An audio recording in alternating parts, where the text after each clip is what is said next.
Hi, Hey. thank you so much for letting us join you today. I just want to start by saying what an amazing energy there is in this room. There feels like a lot of enthusiasm and imagination, and I can feel you are all working really hard, so we're really thrilled to be here. So I'm Carrie, I'm a theatre director. I spend my life coming up with ideas of shows to put on stage and rehearsing with actors. And these guys are going to introduce themselves now. Hello, I'm Thalissa, actress. Also worked with Carrie recently at the National, which is probably why she's roped me in today. I'm Tobias. I have a bit of a cold, so this is mainly going to be watching an actor sort of how not to rehearse with a cold sort of thing. So, yeah, but it's really exciting to be here. So we're going to sit down, and the first thing to say is that we've never worked together on this play, on Macbeth. I've worked on Macbeth before, but not with these actors, and you guys have never worked together seen this either. guy. So it's quite like life, because in life in professional theatre, you start on the first day of rehearsals and you kind of turn up with your script and you meet the other actors in the show, and you sort of have no idea who they are, and you have to try and find a way to trust them and to build intimacy and to build character together. So it's quite a kind of good test, really, because this is a bit like it's the first day. Yeah. You know we're reading a bit from Macbeth. Yeah. You know that? And is everybody here, who in the room is kind of either studying or has studied or has read Macbeth or has some sense of the play? Ooh, oh, brilliant, great. Brilliant. Okay. Great. Oh, no pressure. Very good. Who's played Macbeth or Lady Macbeth? Has anyone done a production Yes. of Macbeth? Has anyone here done a production of Macbeth at school? Oh, Yeah, a couple. brilliant. Very good. So we might get you up here later. Yeah. And the scene that we're looking at, I think, is a really interesting scene, probably one of the most interesting in Shakespeare, about gender and about kind of using super constrictive and kind of very tight gender ideas or roles as a weapon. And so I want you all to reflect on that and think about that idea and think about why you think Lady Macbeth uses gender as a weapon in the scene. And then we'll talk about that at the end. So what we're going to try and do is just sort of really simply show you a bit about how we work. Try and demystify it a bit, because we also don't know what loads of the words mean.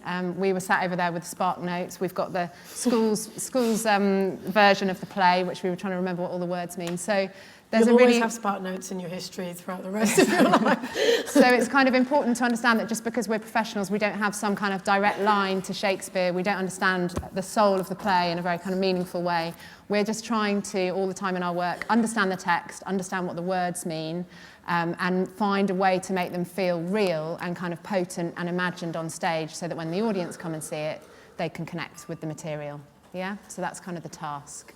So we're going to start by just really simply reading the scene, and then we're going to set up some tasks, and I'm going to ask you to contribute as we do that, and we'll just go through about 35 minutes of a first day of rehearsal. Okay? Great. So I'm going to ask you both to Great, read let's try and the work scene. out what's going on. Great. Yeah. Do you want us to just read it Yeah. without any too much emotion? Well, a little bit of action. Okay. Yeah. No acting. Sitting down acting. Yeah. Okay. He hath almost supped. Why have you left the chamber? Hath he asked for me? You know not he has. We will proceed no further in this business. He hath honoured me of late, and I have bought golden opinions from all sorts of people, which would be worn now in their newest gloss, not cast aside so soon. Was the hope drunk wherein you dressed yourself? Hath it slept since, and wakes it now to look so green and pale at what it did so freely? From this time such I count thy love. Art thou afeard to be the same in thine own act and valour as thou art in desire? Wouldst thou have that which thou esteemed the ornament of life, and live a coward in thine own esteem, letting I dare not wait upon I would, like the poor cat in the adage, whatever that means. Prithee, peace. I dare do all that may become a man. Who dares do more is none. What beast wast then that made you break this enterprise to me? When you durst do it, you were a man, and to be more than what you are, you would be so much more than man. Nor time nor place did then adhere, and yet you would make both. And they have made themselves, and that their fitness now does unmake you. I have given suck and know how tender 'tis to love the babe that milks me. I would, while it was smiling in my face, have plucked my nipple from its boneless gums and dashed the brains out, had I sworn as you had done to this. Wow, that is a move. It's a move. Jesus. You bring up breastfeeding? I know, nipples. Okay. If we should fail. We fail. But screw your courage to the sticking place and will not fail. When Duncan is asleep, whereto the rather shall his day's hard journey soundly invite him, his 2 chamberlains will I, with wine and wassail, to convince that memory, the wanderer of the brain, shall be a fume, and the receipt of reason a limbeck only. When in swinish sleep, their drenched natures lie as in a death, what cannot you and I perform upon the unguarded Duncan? What not put upon his spongy officers shall bear the guilt of our great quell? Bring forth men, children only. For thy undaunted metal should compose nothing but males.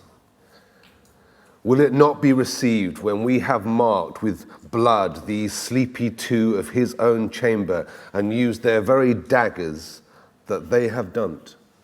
Who dares receive it, other, as we shall make our griefs and clamour roar upon his death? I am settled and bend up each corporeal agent to this terrible feat, away and mock the time with fairest show. False face must hide what the false heart doth know. Very good. Thank you. Okay. So that's what we would always do at the... Oh, Excellent. Easy. Nailed it. so that's how we would always pretty much start the rehearsal, which is just to start by trying to get to know the text. And I've got a couple of questions for the floor. So I'm going to ask those and then we might feed them into our work. So one of the things we would start to think about when we're rehearsing the scene is where are we, particularly with Shakespeare? What's happening? What are the circumstances of this scene? Because when you're reading a play like this, it can feel quite kind of ethereal and not connected to our lives. But when we're trying to make drama, we need to understand what kind of room we're in, what the conditions we're in as characters. So has anyone got a sense of what else is happening in the castle while this scene is happening? Anyone risk volunteering? Out there. Hand over there. There's a hand. Yeah? So Duncan has come to the castle after Catherine, and Macbeth opens the thane of corridor, so they're just all dining. Should I say it again? They're doing what? Just carry on, yeah. Keep going. And what's just happening? So Duncan is at Macbeth's castle to just stay for a while to celebrate the battle that's just gone on. And Macbeth has also just been made Thane of Cawdor. So it's kind of like a celebration. And Macbeth and Duncan are just like cousins, so it's like family relations. Brilliant. Very Perfect. good. So, Oh, so generous. I love this. So the kind of decisions now that we might need to make, and I'd like you to help us make, is they're kind of having a party effectively. So he's in the middle of having dinner, Duncan's having dinner, and these 2 characters have snuck out of that to have this conversation, okay? So we can decide what kind of room this is that they're in. Are they in the corridor just outside the dining room? Or are they in a private bedroom with the door locked where no one can interrupt them? And also we can decide what kind of event we think Duncan is in. So is he having a kind of very awkward dinner with a few other people? Or is it like a big wild party with loads of music and people dancing and he's kind of nearly finished his dinner and it's all quite riotous? And those sorts of decisions affect the imagined world that we're working in and then affect the kind of work we do on the scene. Does that make sense? So I would like some volunteers of people to make some suggestions of what they'd like the world to be like. What do you want? Okay, so it's 2 things. What kind of party or dinner is Duncan in? So, and where is he in relationship to the room that these 2 are in? Hello. I feel it's like a celebration. Okay. I think, what was it? He became who? The Thane of Cawdor? Thane of Cawdor. Yeah, that's the one. So I feel like I feel like they've come out into like a corridor. Okay. Like the old castle ones. Like that Great. one. Okay. Yeah. Brilliant. So you're wanting it to is the be party older. loud or quiet? I would say the party's loud. Loud. Really okay. loud. Okay, so Yeah. that has a big impact on how they talk to each other, right? Because if they're in a really, really kind of silent castle where you can hear a pin drop, and the people that they're talking about, because of what they're plotting is pretty heavy stuff, they don't want it to be overheard, then it totally changes the way they speak to each other. But if they're on the edge of a really noisy party where everyone's kind of contained in that world, it changes the way they speak to each other, okay? So we'll now, together, you can help us, we're going to set up the corridor and we're going to imagine where Duncan is in relationship to that corridor. I also I also find it helpful sometimes. I mean, I know, like, depending where you set the play, but the production you do might not be in like an old style castle. Yeah. It might be in House it might be a modern apartment. setting of it, so you could be in some, I don't know, some big LA party house, maybe that's where it is. Or maybe it could be like a bit like a conference centre. Maybe a bit like a conference centre, like No we're in set now. involved. So why don't we just now together set up our space Okay. so that we know what we're working within. So we could make our corridor along the front here, couldn't we? So we could almost use the chairs to kind of line up. Oh, There easy we mate. go. So let's imagine that the back of the chairs is like the wall. Okay, Yeah? so we're on the edge of. And this the is our party's in there. corridor. And where do we want the party to be? Maybe the party should be kind of off through here. Yeah? Down those steps. Yeah, so why don't we imagine that through here, actually no, let's imagine that this is a door and through this door is the party happening. Party, okay. So I might move you down to this end of the corridor a little bit more. Great. Okay, and a contribution from the floor, what time it is. What's an interesting kind of time to set it? What kind of time do you think? Like mid-evening? 5 p.m? Or do you think it should be later and a bit more? 9, okay. So it's 9 p.m, they're in the middle of dinner. It's pretty boisterous next door. It's getting dark. Okay, thanks everybody. Okay, brilliant. There we go. Brilliant. Okay, so we are going to have another little rumble through the scene together. And Can I ask, has he left and I've followed him? yes, so he's come out here and he's having a kind of moment of crisis. Okay. And so I think she's seen him leave the dinner and she's seen that she knows him well. He's doing it very well now, he's doing the face. She's seen the look on his face of sort of panic and uncertainty about what the next steps are. And I think she's come looking for him. So we should think about where you come from, shouldn't we? I mean, you probably all know this, but obviously the previous circumstances are that the two of us have had a conversation and we're plotting to kill Duncan. So the idea is that I've promised her that I will, tonight, after the dinner, I will kill him in order to not only become a Thane of Cawdor, but to go one up and take over the whole gig, as it were.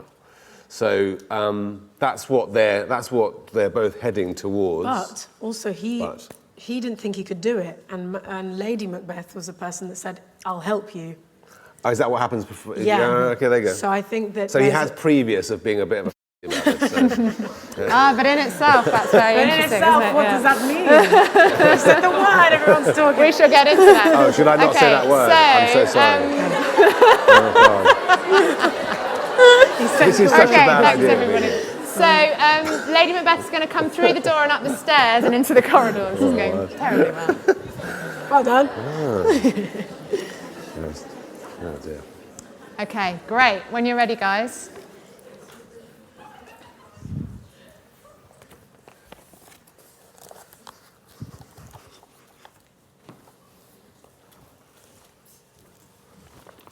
He hath almost supped.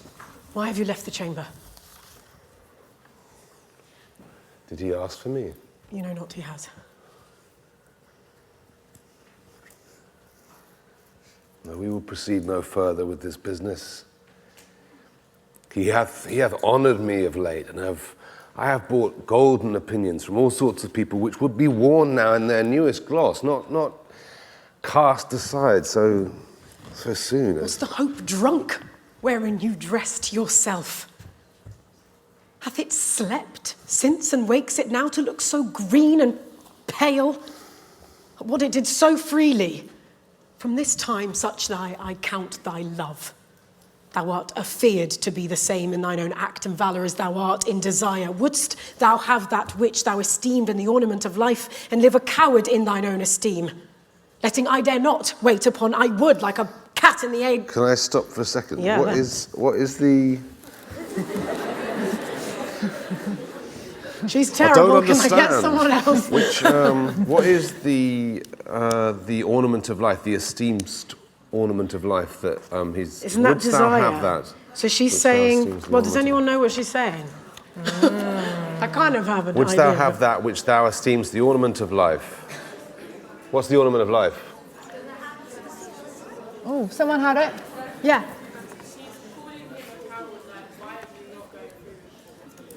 Yeah, so I'm thinking, was the hope not drunk wherein you dressed yourself? So were you drunk when you first came up with this plan?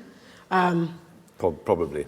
Probably, you always Yes. are. Hath it slept since? Did you go to bed and wake up all nervous and terrified of what you thought that could be achieved so easily?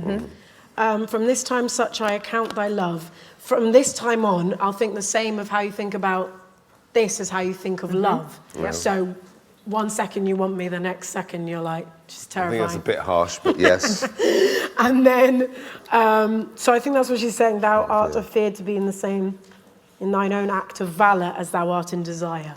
So you're doing the same in courage as you would in love, which is... Not delivering. Yeah. So the ornament of life is the crown, is that power? Is that that Duncan's crown, is it? Any thoughts? Do you want to have that? Wouldst thou have and live a coward? Do you want to say the whole line again and we'll see Yeah, if anyone's got an so, idea? wouldst thou have that which thou... So it's your line, I don't know You what say I'm saying. it. You say it. Go on, you say it. Very white male of me, go on, you say it. Wouldst thou have that which thou esteemed the ornament of life, and live a coward in thy own esteem? Wouldst thou have that which thou esteemed the Thought here? ornament of life? I think she's trying to say, wouldn't you rather live his life than live in the shadow of his life? That's Very good. good. Yeah. Super clear. Okay, we'll take that. Say that again. Would you rather live his life than live in the shadow of his life? That's really clear, right? Love it. You can come up here if you want. Do you want to switch? Great. Great, okay. Okay, so we pick it up Should again. what do you want to do? Should we carry on or do you want to go back and do the paraphrasing? Should we run the whole rest of the scene? Yeah. And we'll go back and try and do this thing. So then what we might try and do is effectively what you've just really brilliantly done, which is kind of paraphrase the Shakespeare. So we try and turn it into modern language that we understand. We often spend a lot of time trying to do that because it's quite hard. Okay, so we'll carry on. Before we carry on, how are we feeling about our circumstances in our corridor? Clear, not clear? What could be clearer? Anyone? Do you have a sense of whether or not they could be interrupted? No. So what do we think is most interesting? What should we do? Amp that up a bit? So the possibility that someone could come through. I think maybe let's really imagine the stairs as the entrance into the corridor. So it's not a secure space with a locked door, the possibility that anyone could come in. So if you're saying something that's sensitive, you want to have an eye on that. Yeah, and then that this end maybe is contained. Maybe also the thing that is having a loud party means that we can talk at our own level, but maybe it's something to do with it's loud, but People are coming people in could and out. hear it. Yeah. Well, maybe we should try a version without it being loud then. The Okay. risk of being overheard. Great. So they're having dinner next door. Maybe that makes it more interesting. Great. Because with the circumstances, we're always trying to look for the thing that makes the action feel most interesting for the audience. Yeah? Okay, cool. Let's have another go. Or should we My carry friend, on from where Carrie? we were? Yeah. I should pick it up. And live a coward in thine own esteem? Do you want to go from the top of that? Correct. Was the hope drunk? Yeah. Was the hope drunk wherein you dressed yourself? Has it slept since and wakes it now to look so green and pale? And what it did so freely? From this time such I count thy love. Art thou afeared to be in the same... I can't say the line now. Art thou afeared to be the same in thine own act of valour thou art in desire? Wouldst thou have that which thou esteemed in the ornament of life and live a coward in thine own esteem? Letting I dare not wait upon I would like a cat in the age. Prithee, peace.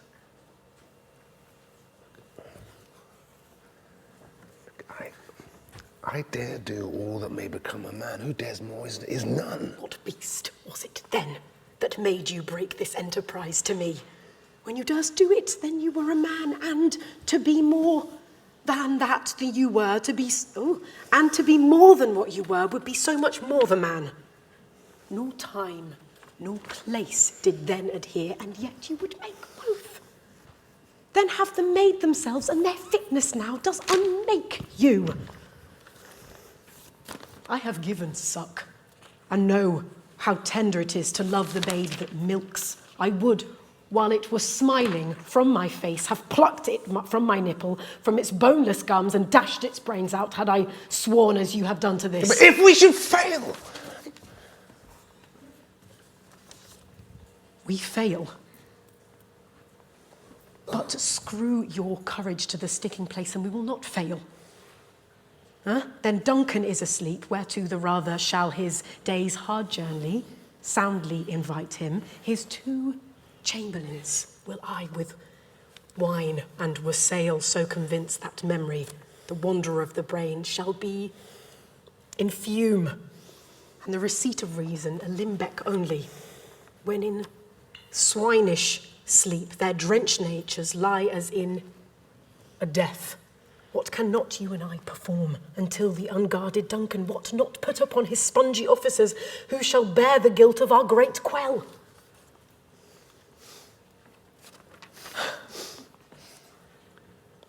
You should bring forth men, children only. For thy undaunted metal would compose nothing but males. See, will it not be received when we have marked with blood those sleepy 2 of his own chamber, and used their very daggers that they have done? Who dares receive it other, as we shall make our griefs and clamour roar upon his death? I am settled, and bend up every corporeal agent to this terrible feat. Away.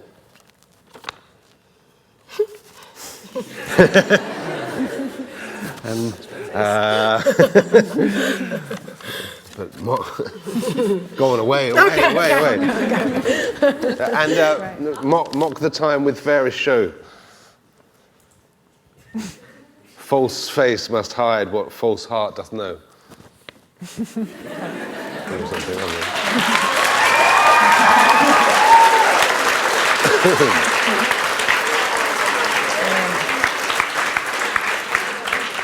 Okay, so brilliant. So we're starting to build the layers, so we keep adding in new textures each time we rehearse. So the next thing I wanted to ask was about something called intention. And when we're working in theatre, we're talking all the time about what the characters want from each other. That's how we try and kind of understand the scene in the play. And all sorts of directors and actors work in different ways in terms of the language that we use to describe what we want. But what you want is the most important thing, understanding that. And from that flows action and emotion and all of the things that you see in the play. But it's about what you're trying to do to the other person. The reason this scene is great is both of the characters, I think, have really clear intentions, don't they? So should we start by asking people if they have any sense of what the overarching intention might be for the 2 characters, and then we could try and kind of hone those down a bit. So would anyone sort of risk taking a guess about what they think Lady Macbeth, overarchingly, what does she want in the scene? I kind of think that Lady Macbeth is trying to entice Macbeth to try and talk Duncan. Yeah. Not only for her benefit, but for his benefit. Yeah. For power. Due to the fact that if he is made Thane of Cawdor, she gets the benefits as well, and she gets to reap what he does. So Completely clear, crystal clear, brilliant. So Entice, that was, yeah? Love that. So what was interesting in that little overview is it gave us one of her actions. So what we would talk about is the action, which is like how you get what you want. And what she wants, which is she wants to convince him to kill the king because they want power or she wants power. The bigger thing that taps into is her bigger want for life, which I think is about power and wanting to have agency. And she's in a completely paternalistic, very, very sexist societal structure where she doesn't have power of her own. She has to get power through her husband. So that was really interesting, wasn't it? Because it kind of gave us an idea of one of the actions that we might play, which is enticing, but there are all sorts of other things, which is she shames him.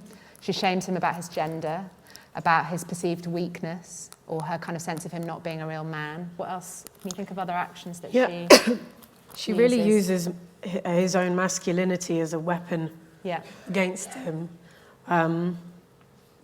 Which is funny, because then when he says you should bear only men, it's like, why not bear more women like you? So she sort of channels an idea of masculinity and in a way makes that quite erotic for him, I think. And that is one of the things that sort of overpowers him. And she does then achieve her intention really successfully through the arc of the scene. Yeah?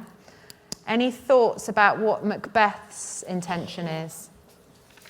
I think he kind of has mixed emotions.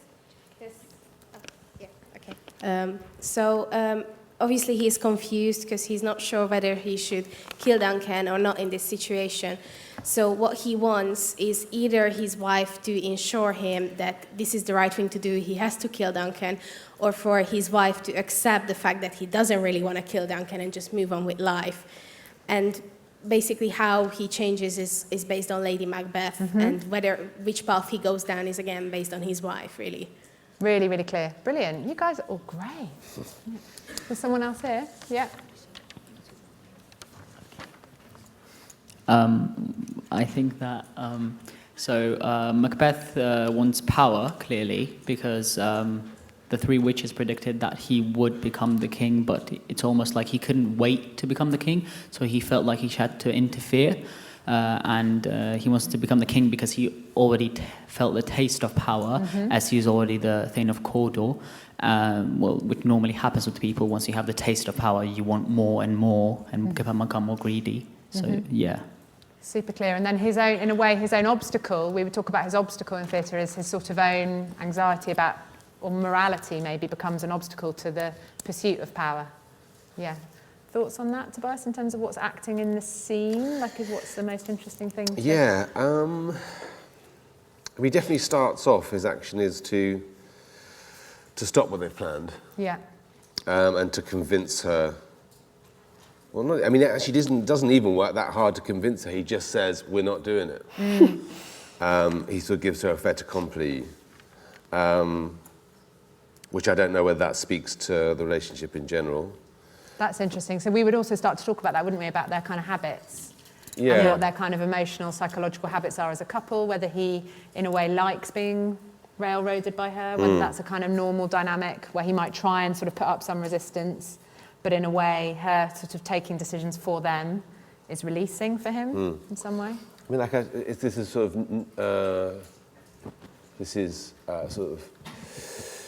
non-rational, but I feel like he sort of maybe wants to sleep for like 3 days.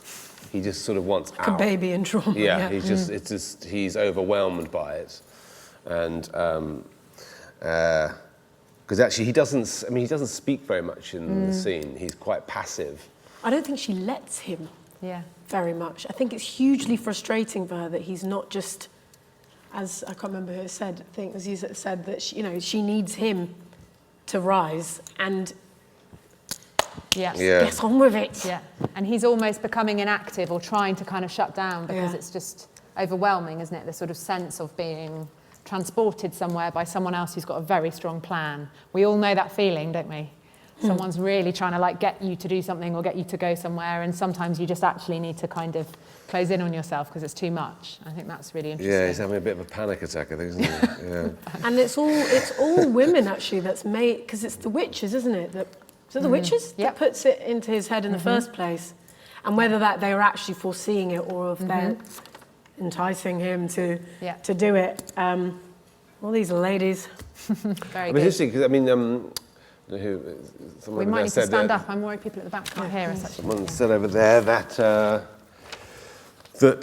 Macbeth wants power, but I feel like actually his relationship with power is much more complicated. Because I mean, if you just take this scene, he's actually going, "I've got fine enough. Like, I mean, I've got everything I need," and it's her that sort of puts that or refuels that desire. So I think he comes in and out of that desire, and actually at times with a different person, this would never happen, you know. And with a different partner in crime, the scene would end, you know, we're not going to do this, and there'd be no play. Very good. Should we have a go at paraphrasing a little bit? Yeah, good idea, yeah. What, doing the Okay. scene? So in your own words, roughly, unless you get completely stuck, but just try and sort of stay in flow a bit with it. So we tend to do this. We would normally do it very, very slowly round a table with a dictionary without like hundreds of people watching us. But it's gorgeous that we're doing it like this. So I'm going to get the actors to just try and kind of do the text in their own words. It'll be quite rough, but it's a way of just making sure that we can kind of live under the text. Does that make sense? Yeah? Okay. So should we just do the first, do you want to do like the first page, maybe? Sure. And let's keep going with our... Is that too much, doing circumstances as well? Nah. Should we have a go? Just in the corridor? Great. Sit all In in the the corridor Still in of that uncertainty. corridor of uncertainty. Okay.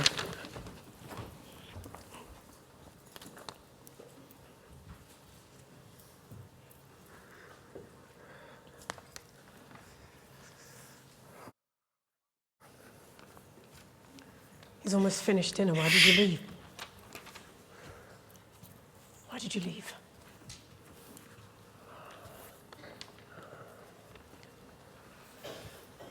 Did he notice? Yes. What does his face do? No, but was he like, oh, it's fine, or was he like, Concentrate. but was he irritated?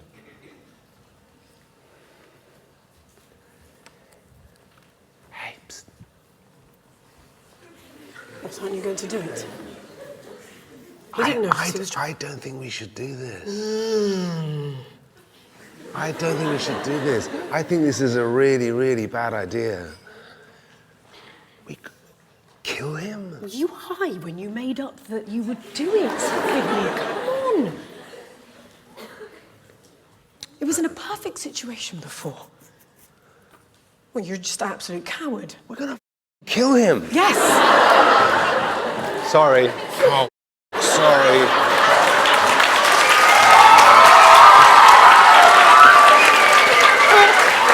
I told you this is a bad idea. I told you. I did warn you. You're still high now! Are you so high?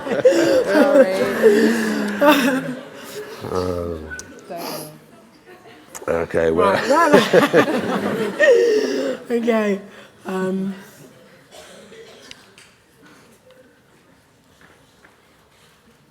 Should we pause there? Yeah. I've no idea where we are. So this is good, this is accurate, because this is what happens when we're rehearsing. Sometimes we sort of like railroad off a little bit, and then we have to try and... So what did anyone notice was the difference in... So that was actually slightly different, which was rather than paraphrasing line for line, they started improvising the situation, which is what we do a lot in rehearsal, particularly in my rehearsals. I make people do it for days and days and days and days, which is to take the scenario, take the intention of the characters, take the world, and then to kind of freewheel with it and try and make other discoveries. What did you feel, apart from the, obviously, you know, inappropriate swearing, what did anyone feel was the difference, or what did it start to unlock for anyone? Any thoughts over here? People understand better rather than before. Just say that again, my love. It made people understand better rather than before, because he used Shakespeare's language, and that had some like stuff like hast, thou, and stuff like that. But it's a bit more modern, which makes people understand it better. Yeah, Yeah. exactly. So there are versions of that process that we might do in like really small detail with the text, where we really try and understand what every single line means, down to this kind of version of it, which is a much more like an emotional practicing of the situation without the words, and it helps then the actors to really unlock what they're doing to each other. And I hope then in performance means that when you see the Shakespeare, it's not people kind of standing like this, sort of talking in a very formal way. It's people in a real room, in life, trying to change each other. Yeah? There's one more thought here. Yeah. I was just going to say that I think because the actors had a chance to say it in their own way, it personalised the character a lot more, and you got a lot more empathy for. Like, I felt more that you felt what you were saying because you were making it yourself rather than reading from it. Yeah. It's so interesting because that's the leap that I find the hardest when you're doing Shakespeare, of going, okay, I know exactly what my character's wanting to say, but how do I make it sound immediate? Yeah. And that's the real challenge, isn't it? Yeah. Which is probably why modern productions of things are more it's quicker to be able to see, oh, they're in a living room. Yes. Very good. Yeah, it's cool. So that, my friends, is us. That was our it? rehearsal, Nice. yeah, which was very amazing. speedy. But thank you so much.